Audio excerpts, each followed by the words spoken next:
Geeks Not Nerds. I'm Captain Logan. And I am Vince. Vince, today's question comes from 123 Rug Fan, who asks us to talk about the terms overrated and underrated in relation to film, and he asks if we believe those words really actually have any meaning to movies. He's talking about how film critics toss those words around a lot, and just being fans of movies in general.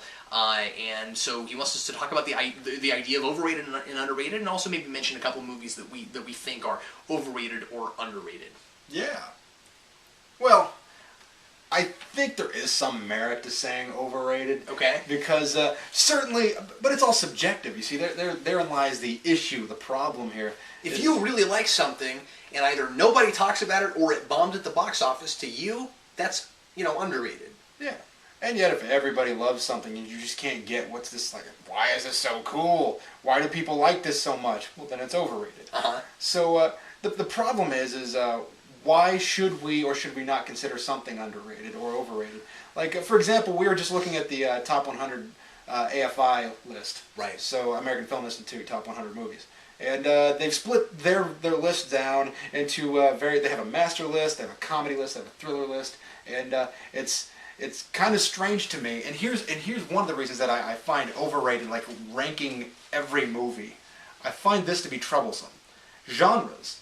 We have different genres. I mean, there would have to be some kind of bias against, say, a horror movie versus a mystery movie, or a drama, or a comedy. And, I mean, like, look at the Oscars. How many comedies tend to win? They even have the musical and comedy genre, which I think is a horrible devaluation of comedies and musicals together. Yeah, I can see why. Yeah, I agree with that. And also, when you're looking at a list like what the AFI does, I agree with you. I think it's really interesting because I think a lot of why some of the movies make that list that do is not because it's necessarily a great movie, but because it revolutionized something. We've talked about this before. Well, the problem with that is sometimes you have a movie that'll revolutionize something for one genre, but of course that's not going to be applicable to another. So how do you put one of those over another one? You know what I mean? Like something like King Kong got on the list because it revolutionized stop motion. But Toy Story made the list and was a great deal lower than that, and it revolutionized computer animation. Now, you couldn't have had computer animation if you didn't have stop motion, so I certainly understand why that's higher, but you get my point. Yeah. I mean, I understand things being inducted into film canon, having a master list of what's important. I mean, Snow White and the Seven Dwarfs... Important seems to be a little bit easier to grasp than good. Yeah. I mean, Snow White and the Seven Dwarfs was the first animation, full-length animated feature. The Cabinet of Dr. Caligari is the first horror movie. Did that make the list? Not that stuff, but it is part of film canon. Yeah, it is part of film canon. So it makes Psycho was in the top 10. Was very early in the top 10 actually. So it's interesting to me what people will consider important, and I think that's what really is important. If you're looking for overrated, underrated, just look for what's important, and you can build your knowledge from there to say what is important for me to know. Well, it's important for me to see the major epic movies that influence like summer blockbusters, if that's what your interest is. And I'm not sitting here trying to recommend that you go out and do things, although that does sound exactly like what I'm doing. But like for example, I think, all right, I like plays. I do. I've written plays. It's fun for me. But one of the movies on the top 100 comedies for AFI is Arsenic and Old Lace, and I think that's horrible. You can tell that it was a play at some point, and they start the movie off trying to be a movie. We single out a main character, and then we move into an ensemble piece. There's a horrible confusion of who's important within this movie, and I don't understand why they think that's such a good flick. There are a lot of musicals that way, because most of your major, film musicals that are considered, especially the ones considered to be part of film canon, were certainly, plays first. They were certainly stage musicals first, but I think it's okay as long as they're shot in such a way where it feels like a movie. I think Singing in the Rain is brilliant, and it certainly feels like a film. So. I like musicals. I do, and producers made it onto the comedy list, and that's not necessarily a musical, true. But Well, it is, but the I mean, original, not a stage. well, the original is not a musical. Yeah, the original was a movie. Was and it that's the- what made it on the list. Was Yeah, the and that's original 16 unusual movie. when you have a movie that later turns into a play, but especially one that later turns into a musical. Like that was strange, but awesome because the music actually happens to be really great in that. But like. I didn't see that on that list when we were skimming through it. Was it the original or was it the remake? It was the original. Was it? Okay. Yeah. Because I think both are brilliant for different reasons. And that's what I think is interesting is I've chatted with several people who tell me that I like the original. It was so much better than the new one. Well, it was a different genre. One's a comedy, the other's a musical. I mean, they're both, well, one's a musical comedy. But I find that kind of a problem because why would you compare the two and say that I'm going nowhere with this. I'm spinning my wheels because it's just beyond me that people would try to rank every movie together. I see. Yeah. So to say that, like, why is, as you said, why is King Kong less or more, or why is more important than Toy Story? Well, and the thing is, that was maybe a bad example. I could see why you'd say that it is. It Well, came a lot earlier, and they're both animated in one fashion or another. But they're both dealing with animation. But why is King Kong more or less? And I don't remember where they fell. But why is King Kong more or less important than, say, Psycho? Those two movies are revolutionizing entirely different genres. I think certain things become overrated by critics, and certain things become overrated by audiences. I find that at any given point, I feel the overrated problem more with new movies than I do with old movies, if that makes any sense, where something will come out and it'll be huge and it'll get, I think, way blown out of proportion sometimes, depending on what it is. I thought this happened with Avatar.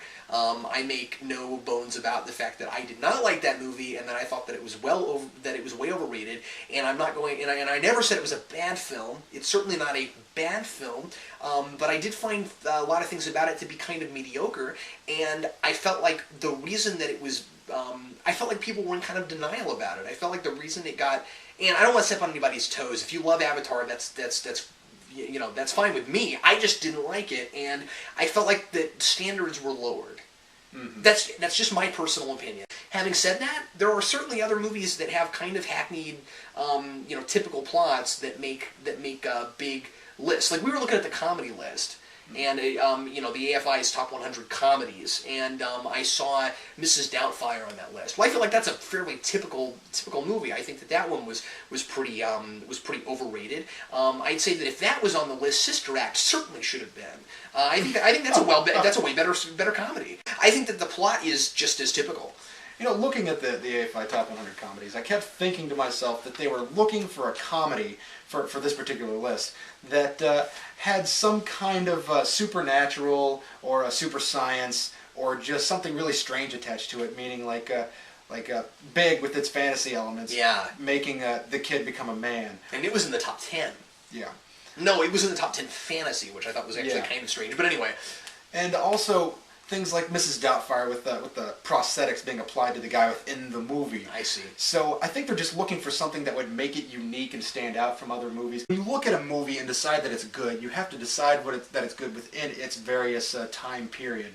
And so if you're looking at something that was released in the 40s, you're going to be judging it by different standards if you're looking at something released, 10 years ago. Oh, and you have to. So you have to be objective enough to do that. There is no way to do that without, there is no way to judge these movies without doing that. So therefore, I think that, we've reached sort of a static stage with this list, even though it does change, right? There is a certain amount. I would agree with that. There is a certain amount of stuff that's just going to stay on the list. Yeah, sure. Well, we were talking about the number one, which of course has been and probably always will be Citizen Kane. And I made the comment as we were perusing this. I guess we're talking about this list a lot, but but while we were perusing it, I said, Vince, what would have to happen for that to get moved off the number one? Surely you're not going to have a movie in 2015 that's going to. That's going to beat out that because the problem is, it seems like to be number one, you have to be really important for what came after it, which means that you would have to put something on the list well after it's come into existence. I'm just not sure we're doing that. You see what I'm saying? Like what about more? It seems like if that were happening, then you'd have to put things. you have to wait a certain amount of years before something could even be on the list. Now, I don't know if they do this, but I mean, like, Lord of the Rings is already on the list. Sixth Sense is on the list. I thought that was very strange. See, that's highly overrated. That's my judgment. You guys have to believe me. It's not bad. I don't understand why it's more credible than anything else. Let me ask you this: what about movies that are considered to be overrated that aren't? You know what I'm saying? What do you mean? This happens where something is too popular for people and they just don't like that, so they have to try to find something wrong with it. This happens a lot. Like I've said, and again, not to step on anybody's toes, people say all the time because it was too popular, Dark Knight is overrated. I don't agree with that. I don't think you can overrate Dark Knight. I think it's a brilliant film. I do think that Batman Begins, in relation to that, is underrated. But would you agree or disagree with that? No, I think that's a possibility. I mean, I think that if there's anything that somebody could say this does exist, is or the idea of underrated and overrated, is if certain things, if critics can look at something and say, okay, this is a good aspect of that movie, but it's getting swept under the rug because other things have been made that just seem to overshadow it in people's minds. I've heard people say that Pulp Fiction is overrated. I don't agree with that. No. Well, I mean, here's the deal. I think that a lot of people say Pulp Fiction is arguably the greatest movie ever made. And I've said that before because I've heard that in a lot of film courses. But, Oh.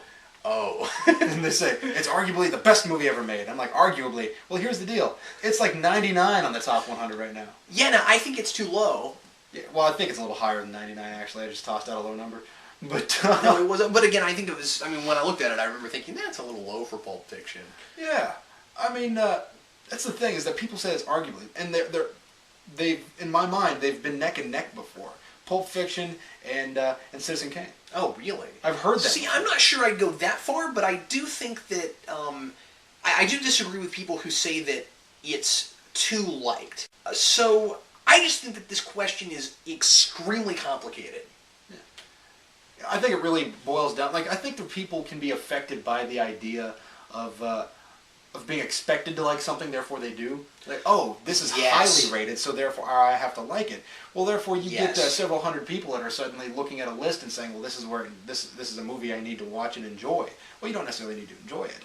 That's the thing, is that these movies that are on these lists aren't necessarily enjoyable. They're significant. And that's the difference. Sometimes I wish that they would, tell us that. I mean, that we were a little more specific. I wonder the if top 100 most significant films of all time. Okay, I can get behind that. Yeah. But you better take Sixth Sense off. Yeah, but a lot of these movies make it on this list and don't necessarily aren't necessarily well written or well made. They're just significant in some way. Mm-hmm. Like I question whether or not Arsenic and Old Lace isn't on that list because it has a very dark plot to have made it on the screen at the time that it was made. I mean, it's a movie about old ladies that kill people just because they think they need to be shuffled off this mortal coil, like it's a charity case. And that's kind of an edgy topic I suppose for the time. And it didn't make it? And no, it's on the list. Oh, okay. And I thought the movie was crap. Oh, sorry. I see. So it made it on the list because it was important, like you said. I think it's important in that way. Now, I could be wrong. Don't quote me. But I question these are the cream of the crop. Really? I wonder why. And I think it's just because something's significant. So, and on that same note, I think there is a movement of people that will see something that's said to be significant, and they'll say, it's crap. I don't believe that. Mm-hmm. I'd rather watch this thing because it's so much better. Well, you've always got critics who want to be subversive just to be subversive, just to get seen. That happens with new things all the time. Where you'll go on, say, Rotten Tomatoes or something, and you'll have a movie that everybody thinks is great, and so you have that one guy who's got to give it a rotten, just to stand out. And that's not fair. That's not objective. You're not doing your job when you do that. If you're a critic, I think we're always going to have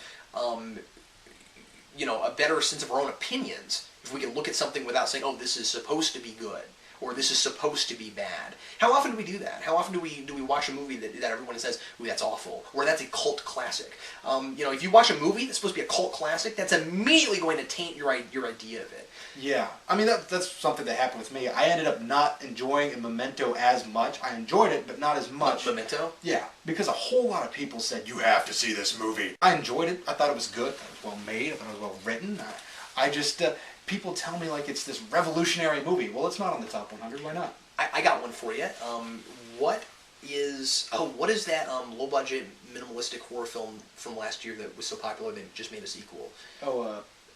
Paranormal Activity. Paranormal Activity. Now, there's a movie that people are saying is overrated. You saw it before it was huge. Mm-hmm. And you can't tell me that you didn't have a different experience than you would have a month later or even a week later. Here's the deal. I was actually going to mention that earlier, so it's interesting that you brought it up. I went and saw it expecting... Because the advertising campaign I thought was pretty well brilliant. I mean, they don't show you anything from the movie. They just show you audiences being scared. Why not? And you're like, I gotta see this. So I went to see this movie. I thoroughly enjoyed it. Yeah, I saw it during limited release. The AMC 30, is it? Mm-hmm. Over here at K City, because that's what we call it, Kansas City, gets these things in. You know, I saw Diary of the Dead there. It's great. But they have 30 screens, so yeah. They have to fill them with something. Yeah, they get limited release movies, and that makes me pretty happy. We're kind of lucky to be in this area. Back in 2003, I saw Luther at that theater, and that was a limited release. Limited release movie. But Paranormal Activity. I forgot where we were going with this. But let's just reminisce about movies we've seen at the AMC. But with that movie, I watched a review by Movie Bob on the escapistmagazine.com or escapistmagazine.com, something like that. Or without I don't know. But that guy makes a lot of really good points. He has a lot of really good reviews. And he reviewed that movie and said that everybody is overrating this movie. And he saw it when everybody else saw it. Or not when everybody. He saw it when I saw it, pretty much. And not in the same movie theater, so don't worry about it. But Vince shared popcorn with him. Yep, we had a bucket. We used 2 straws. It was great. Yeah. You sucked popcorn through a straw. He said it was overrated and that it was simply a well-made ghost story. And he has a point. Did you agree with that? And I thought, I watched that right after I'd written a review that said this may be the most significant horror movie made in years. Now, here's the deal. Well, in a way it was, right? Yeah, it was fantastic. It was a great movie. It did a lot with very little. And I think... I like that people are appreciating that. That gives me hope. I think it was overrated on its initial release. I think that people saw it and thought, wow, this is so amazing, and I've never seen anything like this before. Well, it's because you typically don't watch low-budget cinema. That's it. And you're not used to something that uses tension as well as this movie does, and that's all it has is the tension that it builds. I mean, it doesn't use a whole lot of special effects. Well, there's a whole bunch of low-budget movies that are doing this that you'll never see because you would never know about them. It's a well-constructed movie, and that's what Movie Bob said, is it was a good flick. However, on its wide release, I think that it was horribly underrated, because people went to see this expecting Saw, effectively. Oh, I see. They went to see this thinking that it was going to be a traditional modern horror movie. Well, it was talked up too much, and so they expected A-list material. I went to see it under the umbrella of ideas that said this is going to be a scary movie, and I went, okay, let's go see this limited release scary movie.